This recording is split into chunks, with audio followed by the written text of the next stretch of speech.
Hello friends, SRV cooking ಚಾನಲ್ಗೆ ನಿಮ್ಮೆಲ್ಲರಿಗೂ ಮತ್ತೊಮ್ಮೆ ಸ್ವಾಗತ. ನಾವು ಈ ರೀತಿಯಾದ ಬೋಂಡಾನ ಹೇಗೆ ಮಾಡ್ಕೊಳ್ಳೋದು ಅಂತ ನೋಡ್ಕೊಳ್ಳೋಣ ಬನ್ನಿ. ಇವಾಗ ನಾನು ಫಸ್ಟಿಗೆ 2 ಗ್ಲಾಸಷ್ಟು ರವೆನ ತಗೊಳ್ತಾ ಇದ್ದೀನಿ.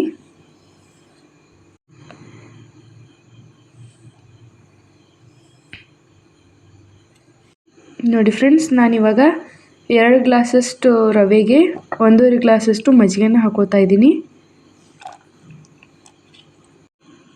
ನೋಡಿ, ಇವಾಗ ಇದನ್ನು ಮಿಕ್ಸ್ ಮಾಡ್ಕೊಳ್ಳಿ.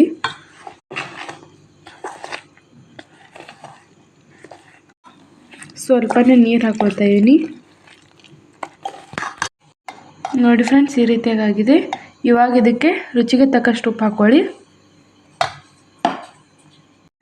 ಇವಾಗ ಇದಕ್ಕೆ ತಿನ್ನೋ ಸೋಡಾನ ಹಾಕ್ಕೊಳ್ಳಿ, ಅಡುಗೆ ಸೋಡಾನ. ಇವಾಗ ಇದಕ್ಕೆ ಇನ್ನೊಂದು ಸ್ವಲ್ಪ ನೀರನ್ನ ಹಾಕ್ಕೊಂಡು ಮಿಕ್ಸ್ ಮಾಡ್ಕೊಳ್ಳೋಣ. ಇದನ್ನು ಮಿಕ್ಸ್ ಮಾಡ್ಕೊಂಡಾದಮೇಲೆ ಒಂದು 20 ನಿಮಿಷ ಆಗಲಿ ನೆನೆಯಕ್ಕೆ ಬಿಡಿ. ಇವಾಗ ನೋಡಿ ಫ್ರೆಂಡ್ಸ್, 20 ನಿಮಿಷ ಆಗಿದೆ. ಇದನ್ನು ತೆಗೆದಿದ್ದೀವಿ. ಇವಾಗ ಇದಕ್ಕೆ 2 ಈರುಳ್ಳಿನ ಕಟ್ ಮಾಡ್ಕೊಂಡು ಇಟ್ಕೊಂಡಿದ್ದೀನಿ ಚಿಕ್ಕ ಚಿಕ್ಕದಾಗಿ. ಹಾಗೆ ಹಸಿ ಮೆಣಸಿನ್ಕಾಯಿನ ಕಟ್ ಮಾಡ್ಕೊಂಡು ಇಟ್ಕೊಂಡಿದ್ದೀನಿ. ಇವಾಗ ಇದಕ್ಕೆ ಹಾಕ್ಕೊಳ್ಳೋಣ. ಎಲ್ಲನೂ ಹಾಕೊಂಡಾದ್ಮೇಲೆ ಇದನ್ನು ಮಿಕ್ಸ್ ಮಾಡ್ಕೊಳ್ಳಿ. ಹಾಗೆ ಕೊತ್ತಂಬರಿನ ಹಾಕ್ಕೊಳ್ಳಿ. ಇವಾಗ ಇದನ್ನು ಮಿಕ್ಸ್ ಮಾಡ್ಕೊಳ್ಳಿ. ಹಾಗೆ ಜೀರಿಗೆ ಪುಡಿ,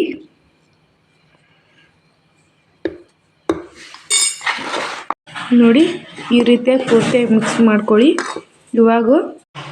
ಇವಾಗ ನಾವು ಸ್ಟವ್ನ ಆನ್ ಮಾಡಿಕೊಂಡು ಈ ತವೆನ ಇಟ್ಕೊಳ್ಳೋಣ, ಬೋಂಡ ತವೆನ. ನೋಡಿ ಫ್ರೆಂಡ್ಸ್, ಇವಾಗ ಇದು ಕಾದಿದೆ. ಇವಾಗ ಇದಕ್ಕೆ ಎಣ್ಣೆನ ಹಚ್ಕೊಳ್ಳಿ. ಪೂರ್ತಿಯಾಗಿ ಎಲ್ಲ ಕಡೆ ಹಚ್ಕೊಳ್ಳಿ.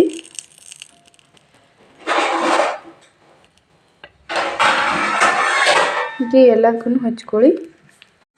ನೋಡಿ ಫ್ರೆಂಡ್ಸ್, ಈ ರೀತಿಯಾಗಿ ಎಲ್ಲ ಕಡೆ ಹಚ್ಕೊಳ್ಳಿ. ಎಣ್ಣೆನ ಎಲ್ಲ ಬೌಲಿಗೆ ಹತ್ತಬೇಕು. ನೋಡಿ, ಇವಾಗ ಇದನ್ನು ಹಾಕ್ಕೊಳ್ಳೋಣ. ಈ ರೀತಿಯಾಗಿ ಹಾಕ್ಕೊಳ್ಳಿ.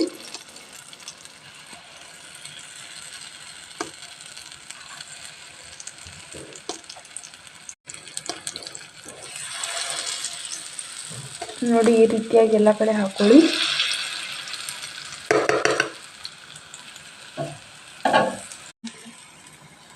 ಇವಾಗ ಇದಕ್ಕೆ ಮುಚ್ಚೋಣ.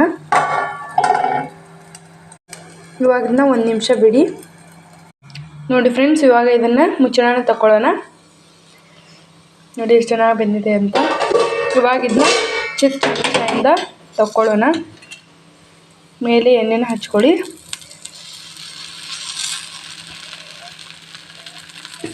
ಎಲ್ಲದಕ್ಕೂ ಹಚ್ಕೊಳ್ಳಿ ಎಣ್ಣೆನ.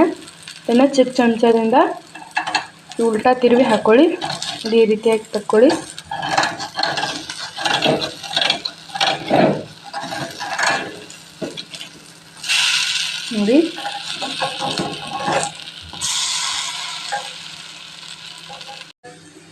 ನೋಡಿ ಫ್ರೆಂಡ್ಸ್, ಈ ರೀತಿಯಾಗಿ ಎಲ್ಲನೂ ಉಲ್ಟಾ ಮಾಡಿ ಇಟ್ಕೊಳ್ಳಿ.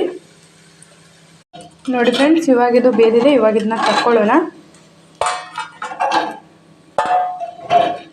ನೋಡಿ ಎಷ್ಟು ಈಸಿಯಾಗಿ ಬರ್ತಾ ಇದೆ ಅಂತ. ಚೆನ್ನಾಗಾಗಿದೆ, ಯಾವುದು ಕೂಡ ಮೆತ್ತಿಲ್ಲ.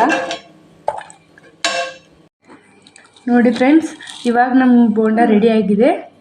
ನೋಡಿ ಯಾವ ರೀತಿ ಆಗಿದೆ ಅಂತ. ತುಂಬ ರುಚಿಯಾಗಿ ಕೂಡ ಆಗಿದೆ, ವಾಸನೆ ಕೂಡ ಬರ್ತಾ ಇದೆ. ನೋಡಿ, ಎಲ್ಲಿ ಕೂಡ ಹಸಿನೂ ಉಳಿದಿಲ್ಲ, ಪೂರ್ತಿಯಾಗಿ ಎಲ್ಲ ಬೆಂದಿದೆ. ಇದ್ರ ಜೊತೆ ಚಟ್ನಿ ಆಗಲಿ ಅಥವಾ ಇಡ್ಲಿ ಜೊತೆ ಚಟ್ನಿ ಆಗಲಿ ನಾನು ಹಿಂದಿನ ವಿಡಿಯೋದಲ್ಲಿ ಮಾಡಿ ತೋರಿಸಿದ್ದೀನಿ. ಅದನ್ನು ಬೇಕಾದರೆ ನೀವು ನೋಡಿಕೊಂಡು ಮಾಡ್ಕೋಬೋದು. ಬಾಯ್.